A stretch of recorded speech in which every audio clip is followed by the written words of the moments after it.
صدق الله العظيم وصدق رسوله النبي الكريم. اللهم رب اشرح لي صدري ويسر لي امري واحلل عقدة من لساني يفقهوا قولي. ان الله وملائكته يصلون على النبي يا ايها الذين امنوا صلوا عليه وسلموا تسليما. بڑی محبت سے حضور کی بارگاہ میں ان کو سلامت نظارہ پیش کیجیے. الصلاۃ والسلام علیک یا رسول اللہ، الصلاۃ والسلام علیک یا حبیب اللہ، وعلی آلک واصحابک یا نور اللہ. کیا بات رضا اس چمنستان کرم کی، زہرا ہے کری جس کی حسین اور حسن کو. ہم تو صلات کے بعد آج 3 رمضان مبارک اور 3 رمضان مبارک کو سیدہ کائنات حضرت سیدتنا فاطمہ الزہرا رضی اللہ تعالیٰ عنہا کا یوم وصال ہے. تو اسی مناسبت سے انشاءاللہ ہم حضرت سیدہ فاطمہ رضی اللہ تعالیٰ عنہا کے کچھ فضائل و مناقب سنیں گے. اللہ تبارک و تعالی ہمارا سننا بیٹھنا آنا بارگاہ میں قبول فرمائے. عرب کے اندر عورت کی جو حیثیت تھی اس کو اس طرح لیا جاتا کہ جب کوئی بچی پیدا ہوتی تو اس کو اپنے لیے آر سمجھا جاتا، شرم کا باعث سمجھا جاتا اور اس کو زندہ درگور کر دیا جاتا تھا. یہاں تک کہ ایک شخص نبی کریم صلی اللہ تعالیٰ علیہ وسلم کی بارگاہ میں حاضر ہوئے اور عرض کی کہ یا رسول اللہ صلی اللہ علیہ وسلم، میں نے اپنے ہاتھوں سے اپنی 70 بچیوں کو زندہ درگور کیا. آقا علیہ السلام نے جب ان کی یہ بات سنی تو آپ آبدیدہ ہو غمزدہ ہو گئے اور بہت زیادہ آقا علیہ السلام نے اس پر گریہ زاری کی.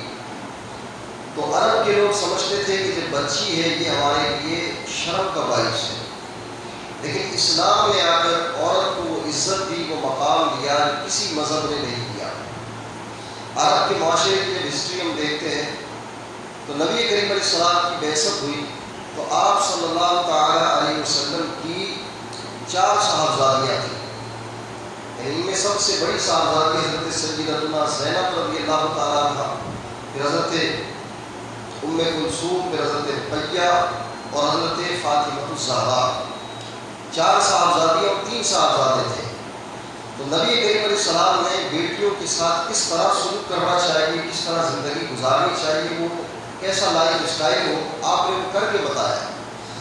اور حضرت فاطمہ رضی اللہ تعالیٰ عنہ سے آپ کی خصوصی محبت تھی. حالانکہ سب بچوں سے ظاہر کہ والد اور والدہ کی محبت ہوتی ہے، لیکن بعض دفعہ ایسا ہوتا ہے کہ قلبی معیار کسی ایک بچے کی طرف زیادہ ہوتا ہے. جیسے کہ نبی کریم علیہ السلام کی 11 ازواج تھی، ان میں حضرت عائشہ رضی اللہ تعالیٰ عنہ سے آپ کی محبت کچھ زیادہ تھی. تو حضرت فاطمہ رضی اللہ تعالیٰ عنہ سے حضور خاص زیادہ محبت فرماتے ہیں. فرمایا تھا فاطمہ بضعۃ منی، کہ فاطمہ میرے جگر کا ٹکڑا ہے اور جس نے اسے ایذا دی اس نے مجھے ایذا دی. اب حضرت فاطمہ کے ساتھ اور اپنی بیٹیوں کے ساتھ انداز کیا ہوتا حضور کا کہ جب نبی کریم علیہ السلام ان کے گھر پہ تشریف لے جاتے تو حضرت سیدہ فاطمہ رضی اللہ تعالیٰ عنہ کھڑی ہو جایا کرتی، حضور کا استقبال کرتی، آپ کے دست مبارک کو بوسہ دیتی اور اپنی جگہ پر بٹھاتی. اور یہی انداز ہوتا کہ جب حضرت فاطمہ حضور کے پاس آتی تو نبی کریم علیہ السلام کھڑے ہو جایا کرتے تھے اور حضرت فاطمہ کو اپنی جگہ پر بٹھایا کرتے تھے. کس طرح بچیوں کے ساتھ زندگی گزارنی حضور نے بتایا اور احادیث کے اندر فضائل بیان کیے کہ جس کے گھر پہ بچی پیدا ہوتی ہے تو وہاں اللہ تعالیٰ کی رحمتوں کا نزول ہوتا ہے اور فرشتے وہاں پر آ جاتے ہیں اور فرشتے اس بچی کو اپنے پروں میں اٹھا لیتے ہیں اور خود کے والدین کو یہ دعا دیتے ہیں کہ اللہ تبارک و تعالیٰ تمہاری مدد فرمائے اور جب تک تم اس بچی کو پالو گے اللہ تعالیٰ کی مدد تمہارے شامل حال رہے گی. قرآن مجید میں ہم دیکھتے ہیں کہ عرب کا یہ حال تھا کہ جب ان کے یہاں بچی پیدا ہوتی تو ان کے چہرے سیاہ ہو جاتے اور اپنے آپ کو چھپایا کرتے تھے لوگوں سے. شرمندگی کی وجہ سے بچی پیدا ہو گئی، لوگوں کو کیا کہیں گے، کیا منہ دکھائیں گے، تو اپنے لیے ایک آر سمجھتے تھے، ذلت سمجھتے تھے، لیکن اسلام نے اس کے برعکس کر دیا۔ وراثت کا نظام دیکھیں تو اسلام نے عورتوں کو حصہ دیا۔ اب عورت کی کئی جہتیں ہیں، ماں کی حیثیت سے بھی قرآن نے حصہ دیا، یعنی وراثت کے اندر عورت کو حصہ ماں کی حیثیت سے بھی ہے، بیٹی کی حیثیت سے بھی ہے، بہن کی حیثیت سے بھی ہے، بھتیجی کی حیثیت سے بھی اسے حصہ ملے گا، اور اس طرح مختلف رشتوں کے اعتبار سے عورت کو وراثت میں حصہ۔ اس سے پہلے اگر ہم دیکھتے ہیں تو کسی مذہب میں عورت کی وراثت کو جو ہے وہ نہیں دیا گیا، ان کو محروم رکھا گیا۔ تو اسلام نے اور نبی پاک علیہ السلام کی بعثت کے بعد عورت کو جو مقام ملا ہے اس کی مثال نہیں ملتی، اور آقا علیہ السلام نے اپنے فرمان سے وہ بشارتیں عورتوں کو عطا فرمائی۔ ایک حدیث پاک میں آقا علیہ السلام نے ارشاد فرمایا کہ اگر جس کی 2 بچیاں ہوں اور اس نے ان کی اچھی پرورش کی، انہیں تربیت دی، ان کا نکاح کیا، تو آقا علیہ السلام نے فرمایا اللہ تعالیٰ ان بچیوں کو جہنم سے اس کے لیے آڑ بنا دے گا۔ تو صحابہ کرام نے عرض کی یا رسول اللہ اگر کسی کی ایک ہی بچی ہو، تو آقا علیہ السلام نے فرمایا اگر کسی کی ایک ہی بچی ہوگی تو اللہ تعالیٰ اسے بھی اس کے لیے دوزخ سے آڑ بنا دے گا۔ ایک عورت حضور کی حضرت عائشہ رضی اللہ تعالیٰ عنہ کی بارگاہ میں آئی، اس کے ساتھ اس کی 2 بچیاں تھیں، تو حضرت عائشہ رضی اللہ تعالیٰ عنہ نے اسے 2 کھجوریں دی، 3 کھجوریں دی۔ اب اس عورت نے کیا کیا کہ ایک ایک کھجور اپنی بچی کو دے دی، ایک کو ایک دے دی، دوسری کو ایک کھجور دے دی۔ اب ایک کھجور بچ گئی۔ اب بچیوں کا جو ہے وہ مطالبہ تھا، بچے ہوتے ہیں وہ طلب بھی کرتے ہیں، ان کی طلب زیادہ ہوتی ہے، بچے بعض اوقات والدین سے زیادہ تقاضے بھی کرتے ہیں۔ تو اس عورت نے یہ کیا کہ جو تیسری کھجور تھی اس کے بھی 2 ٹکڑے کر کے دونوں کو ایک ایک دے دیا۔ حضرت عائشہ رضی اللہ تعالیٰ عنہ نے جب حضور کی بارگاہ میں یہ مسئلہ پیش کیا، یہ واقعہ بتایا، تو آقا علیہ السلام نے فرمایا اس عورت کے لیے جنت واجب ہو گئی۔ اس نے اصرار کیا کہ اپنی جو ضرورت کی چیز تھی وہ اپنی بچیوں کو دے۔ تو ایثار جو ہے اس کی بڑی فضیلت ہے۔ انشاءاللہ ہم سنیں گے کہ حضرت فاطمہ رضی اللہ تعالیٰ عنہ کا ایثار کیسا تھا اور اس گھرانے کے اندر کیا انداز تھے ایثار کے۔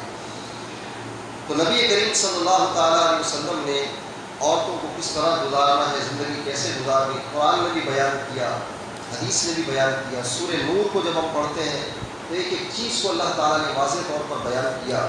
آج کل جو عورتیں یہ نعرہ لگاتی ہیں کہ جس طرح پچھلے دنوں یہ بات چلی تھی کہ ہمیں آزادی چاہیے، آزادی کے نام پر اپنے آپ کو پیش کیا، تو اگر وہ حضرت سیدہ فاطمہ الزہرا کی سیرت کو پڑھ لیتی تو کبھی بھی یہ مطالبہ نہ کرتی۔ حضرت فاطمہ رضی اللہ تعالیٰ عنہ، حضرت علی رضی اللہ تعالیٰ عنہ ایک مرتبہ حضور کی بارگاہ میں حاضر تھے، تو نبی کریم صلی اللہ تعالیٰ علیہ وسلم نے یہ سوال کیا کہ بتاؤ کہ عورت کے لیے سب سے بڑی خوبی کیا ہے؟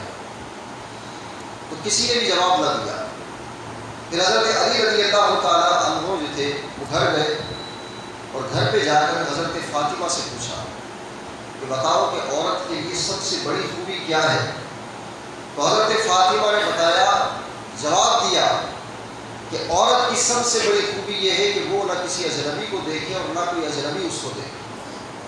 یہ جواب حضرت علی نے جب ان سے لیا اور پھر حضور کی بارگاہ میں آ گئے اور عرض کیا کہ یا رسول اللہ یہ اس کا جواب ہے، تو نبی کریم صلی اللہ تعالیٰ علیہ وسلم نے ارشاد فرمایا کہ یہ جواب تمہیں کس نے دیا ہے؟ پھر حضور نے خود ہی بتا دیا کہ یہ جواب دینے والی میری بیٹی حضرت فاطمہ ہی ہو سکتی۔ یعنی پردے کا کس قدر آپ کو خیال تھا، اہتمام تھا۔ تو حضرت فاطمہ رضی اللہ تعالیٰ عنہ کا نام لینے والی عورتیں آج اپنی آزادی کی بات کرتی ہیں۔ اگر یہ صحابیات کی سیرت کو پڑھ لیں تو ساری بات سامنے آ جائے۔ قرآن خود کہتا ہے کہ اپنی زینت کو ظاہر نہ کرو، وَلَا يُبْدِينَ زِينَتَهُنَّ إِلَّا مَا ظَهَرَ مِنْهَا، مگر جو چیزیں ظاہر ہیں یعنی چہرہ اور ہاتھ کے علاوہ۔ لیکن پھر اس کی بھی فی زمانہ علماء نے جو ہے اس پر بھی جو ہے وہ پابندی لگائی کہ اب زمانہ اتنا فتنے کا ہے کہ عورت مکمل پردہ کرے، سر سے لے کے پیر تک، یہاں تک کہ عورت کے پاؤں میں اگر زیور بھی ہے تو تو وہ بھی سورہ نور کی آیات ہے کہ اپنے پاؤں کو اتنی زور سے زمین پر نہ مارے کہ اس کی جو زینت ہے، وہ اس کا زیور ہے، اس کی آواز بھی غیر مرتب جائے۔ یہ تو قرآن کی تعلیم ہے۔ تو عورت کی آواز تو ایک الگ چیز ہے، اس کے تو زیور کی آواز کو بھی منع کیا گیا۔ تو پھر یہ وہ عورتیں ہوتی ہیں جو مادر بغیر آزاد ہوتی ہیں، نہ قرآن کا پتہ نہ حدیث کا پتہ، اور اس طرح کی باتیں کرتی ہیں۔ خیر، قرآن اور حدیث کو جاننے والی اور عزت والی عورتیں کبھی بھی اس طرح کی باتیں نہیں کریں گی۔ حضرت فاطمہ رضی اللہ تعالیٰ عنہ کا جو نام تھا فاطمہ، فاطمہ کا جو لفظ ہے یہ فتم سے بنا ہے، جس کے معنی ہے دودھ چھوڑنے کے، دودھ چھوڑنا، یعنی بچہ جب دودھ چھوڑ دیتا ہے تو اس کو فتم کہا جاتا ہے۔ تو ان کا نام فاطمہ اس لیے رکھا گیا کہ نبی کریم علیہ السلام نے خود فرمایا انما سمیت فاطمہ، ان کا نام فاطمہ اس لیے رکھا لأن اللہ فتمها ومحبها عن النار، اللہ تعالیٰ نے انہیں اور ان کے چاہنے والوں کو دوزخ سے آزادی عطا فرمائی۔ تو جو حضرت فاطمہ سے محبت کرنے والا ہے وہ بھی انشاءاللہ دوزخ کی آگ سے دور رہے گا۔ تو حضرت فاطمہ رضی اللہ تعالیٰ عنہ کے کئی القابات بھی تھے۔ آپ کا ایک لقب تھا بطول، فاطمہ بطول ہم سنتے ہیں، تو بطول کا معنی ہوتا ہے منقطع ہو جانا، کٹ جانا، دنیا سے کٹ کر اور اللہ کی طرف مائل ہو جانا، اللہ کی عبادت میں مشغول ہونا، اس بنا پر آپ کو فاطمہ کہا جاتا ہے۔ اور ایک لقب آپ کا زہرا تھا۔ زہرا کا معنی ہوتا ہے پھول کی کلی، جو ابتدائی پھول جب کھلتا ہے اس کی کلی ہوتی ہے، اس کو زہرا کہتے ہیں۔ جیسے اعلیٰ حضرت فرماتے ہیں کہ کیا بات رضا اس چمنستار کرم کی، زہرا ہے کلی جس کی حسین اور حسن پھول۔ تو زہرا کا معنی ہوتا ہے پھول کی کلی۔ اب زہرا کو کیوں کہا جاتا ہے؟ کیونکہ آپ کے جسم سے جنت کی خوشبو آیا کرتی ہے۔ نبی کریم علیہ السلام آپ کو سونگا کرتے، اور آپ علیہ السلام نے ارشاد فرمایا کہ میری بیٹی فاطمہ انسانی شکل میں حوروں کی طرح ہے۔ اور اللہ تعالیٰ نے حضرت فاطمہ کو عورتوں کے جو عوارض ہیں، جیسے عورتوں کو جو ماہواری وغیرہ ہوتی ہے یا ان کے مخصوص ایام ہوتے ہیں، تو ان چیزوں سے اللہ تعالیٰ نے حضرت فاطمہ کو پاک رکھا۔ جیسے ہی حسنین کریمین کی ولادت ہوتی ہے تو ولادت ہونے کے فوراً بعد ہی آپ نماز پڑھنا شروع کر دیں۔ حالانکہ عورتوں کی مخصوص جو ہے اس میں ایام ہوتے ہیں کہ جس کی وجہ سے نماز معاف ہوتی ہے، لیکن اللہ تعالیٰ نے ان کو ظاہری گندگی سے بھی پاک رکھا اور باطنی سے گناہوں سے بھی پاک رکھا۔ یہ آپ کی خصوصیات میں سے ہے۔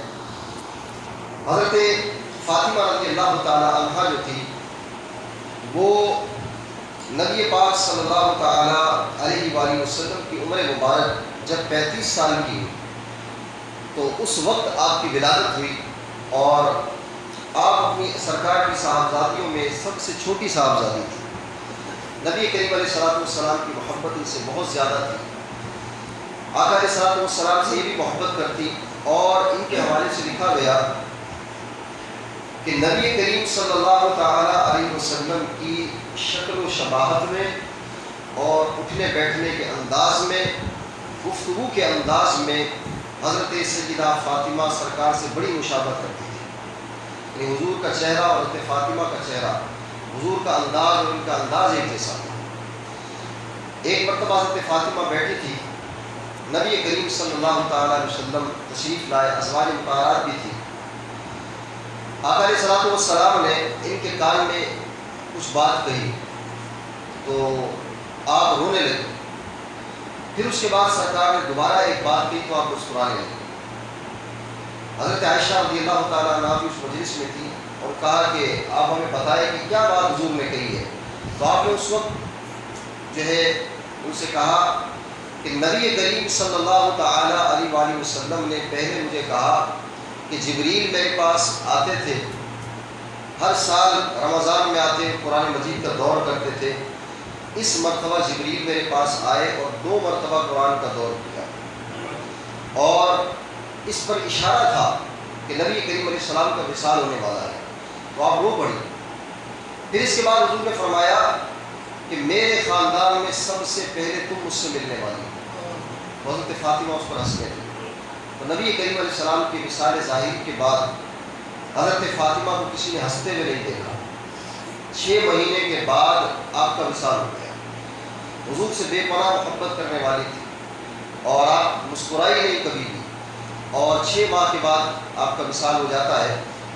تو نبی کریم علیہ السلام سے محبت کرنے والی، سادگی کا درس دینے والی حضرت فاطمہ رضی اللہ تعالیٰ عنہ، بہت سارے ان کے حوالے سے واقعات ہیں، اور ایثار کا ایسا جذبہ اور اللہ کی راہ میں خرچ کرنے کا ایسا جذبہ تھا ان کا۔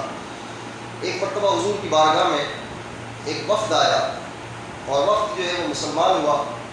اب ظاہری طور پر وہ غریب تھے، تو نبی پاک صلی اللہ تعالیٰ علیہ وآلہ وسلم نے فرمایا کہ ان کی مدد کرے، صحابہ سے کہا۔ تو ایک صحابی نے اونٹ دے دیا، اور حضرت علی رضی اللہ تعالیٰ عنہ نے اپنا امامہ اتار کر اس شخص کو دے دیا جو اسلام قبول کرنے کے لیے آئے تھے۔ اب اس کے بعد ظاہری طور پر وہ بھوکے بھی تھے، اور انہوں نے کہا کہ یا رسول اللہ، ہم فلاں قبیلے سے ہمارا تعلق ہے، وہاں پر 4000 افراد ہیں، اور بھوک اور افلاس بھی ہمارے یہاں پر ہے۔ اب وہ مسلمان تو ہو گئے، لیکن کھانے کے لیے کوئی انتظام نہیں تھا۔ تو نبی کریم علیہ السلام نے حضرت سلمان فارسی کو بھیجا کہ جاؤ کھانے کا انتظام کرو۔ حضرت سلمان فارسی حضرت فاطمہ رضی اللہ تعالیٰ عنہ کے گھر گئے۔ گھر جا کر جب دروازہ بجایا اور سارا معاملہ بتایا، تو حضرت فاطمہ کہتی ہے کہ 3 دن ہو گئے ہم خود فاقے سے ہیں۔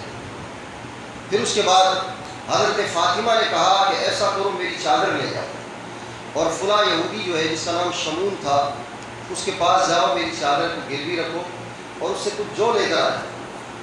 اب حضرت سلمان فارسی وہ چادر لیتے ہیں، شمون کے پاس جاتے ہیں، یہودی کے پاس، تو وہ جب دیکھتا ہے تو آبدیدہ ہو جاتا ہے کہ اللہ کے نبی ہے اور ان کی بیٹی کی چادر میرے پاس گروی کے لیے آئی ہے۔ تو وہ شمون چونکہ یہودی تھا اور عالم بھی تھا، تو اس نے کہا کہ میں نے تورات میں یہ پڑھا ہے کہ نبی آخر الزماں کے خاندان کے اوصاف اسی طرح کے سخی ہوں گے۔ پھر اس کے بعد اس نے جو دے دیے، اور اس کے بعد اس نے کہا کہ میں ان کے والد محترم یعنی نبی کریم علیہ السلام کا کلمہ پڑھ کر مسلمان ہوا۔ وہ بھی مسلمان ہو گیا۔ حضرت سلمان فارسی وہ جو لے کر آئے اور حضرت فاطمہ کو دیا، آپ نے کھانا تیار کیا، اور کھانا تیار کر کے حضرت سلمان رضی اللہ عنہ کو دے دیا۔ تو حضرت سلمان کہتے ہیں کہ آپ نے بھی 3 دن سے کچھ نہیں کھایا، اپنے لیے بھی کچھ رکھ لے۔ تو آپ نے فرمایا کہ نہیں، ہمیں کھانا بنانے کے لیے دیا گیا تھا، اپنے لیے نہیں دیا گیا تھا، کھانا آپ نے واپس لے لیا۔ تو حضور کو ساری بات کا علم ہوا، تو آقا علیہ السلام بے پناہ خوش ہوئے اور آپ کو دعاؤں سے نوازا۔ اس طرح ایثار کی بہت ساری مثالیں ملتی۔ جب چکی چلاتے ہوئے آپ کے ہاتھوں میں چھالے پڑ گئے، تو حضرت فاطمہ نے جب غلام کا تقاضا کیا کہ ہمیں غلام دے دیا جائے، تو حضور نے اپنی بیٹی کی تربیت کیسی فرمائی، غلام نہیں دیا بلکہ ایک تسبیح عطا کر دی، جس کو تسبیح فاطمہ ہم کہتے ہیں۔ اور حضور نے فرمایا روزانہ رات کو سونے سے پہلے 33 بار سبحان اللہ، 33 بار الحمدللہ، 34 بار اللہ اکبر پڑھو، یہ تمہاری دن بھر کی تھکاوٹ کے لیے کافی ہوگا۔ اس روایت کو بڑے بڑے محدثین نے لکھا، امام جلال الدین سیوطی نے بھی لکھا۔ حضرت علی رضی اللہ عنہ سے پوچھا گیا کہ آپ اس تسبیح کی پابندی کرتے ہیں؟ تو آپ نے فرمایا ہاں، میں اس کی بڑی پابندی کرتا ہوں۔ یہاں تک کہ آپ سے پوچھا گیا کہ کیا جنگ صفین پر بھی آپ نے تسبیح پڑھی؟ تو آپ نے کہا ہاں، میں نے کبھی بھی جب سے حضور نے یہ تسبیح بتائی ہے کبھی بھی اس کو میں نے چھوڑا نہیں ہے، اور اس کی برکتیں ظاہر ہوتی ہیں کہ رات کو جب یہ تسبیح پڑھ لی جائے، تسبیح فاطمہ، اور پھر اپنے اوپر دم کر لیا جائے، تو جسمانی تھکاوٹ اور سارے دن کی کام کاج کی تھکاوٹ بھی انشاءاللہ تعالیٰ دور ہو جائے، کیونکہ یہ حضور کا بتایا ہوا وظیفہ ہے۔ تو حضرت فاطمہ کی اس طرح حضور نے تربیت فرمائی، یہ انداز تھا نبی کریم علیہ السلام کا۔ اور حضرت فاطمہ رضی اللہ تعالیٰ عنہ بڑی عابدہ زاہدہ عبادت گزار تھی۔ جمعے کا دن آتا تو غروب آفتاب سے پہلے آپ اللہ کی بارگاہ میں ہاتھ اٹھا کر بیٹھ جاتی، اور جیسے ہی سورج غروب ہوتا تو پھر دعا میں مشغول ہو جائے، قبولیت کے لمحات ہوتے ہیں۔ اور آپ نے یہ وصیت کی تھی کہ میرا جنازہ جو ہے وہ رات کے وقت لے جایا جائے، تاکہ جنازے پر بھی کسی غیر محرم کی نظر نہ پڑے۔ تو اس وقت آپ کی خادمہ حضرت اسماء بنت امیس نے یہ کہا تھا کہ میں نے یہ حبشہ میں دیکھا ہے کہ جنازے کے اوپر کچھ کھجور کے درخت کے پتے لگا دیے جاتے ہیں، اس سے جنازہ جو ہے وہ پیک ہو جاتا ہے۔ تو آپ کو جب یہ پتہ چلا کہ اس طرح بھی ہوتا ہے کہ جنازے پر کسی کو نظر نہ پڑے، اس کا یہ انتظام ہو سکتا ہے، تو آپ اس وقت مسکرا دی اور بڑی خوش ہوئی، اور پھر آپ نے کہا میری مشکل حل ہو گئی۔ اس طرح رات کے وقت آپ کی تدفین ہوئی، 3 رمضان المبارک کو آپ کا وصال ہوا۔ آپ کی نماز جنازہ ایک قول کے مطابق حضرت سیدنا ابو بکر صدیق رضی اللہ تعالیٰ عنہ نے پڑھائی۔ جنت البقیع میں آپ کا مزار مبارک ہے، اللہ تعالیٰ کی کروڑا کروڑ رحمتیں ان پر ہوں، اور ان کے صدقے ہم سب کی بے حساب مغفرت ہو۔ اللہ تعالیٰ اس خاندان رسول کے صدقے، اہل بیت کے صدقے ہمیں بھی ایثار کا جذبہ نصیب فرمائے اور اپنی راہ میں خرچ کرنے کا جذبہ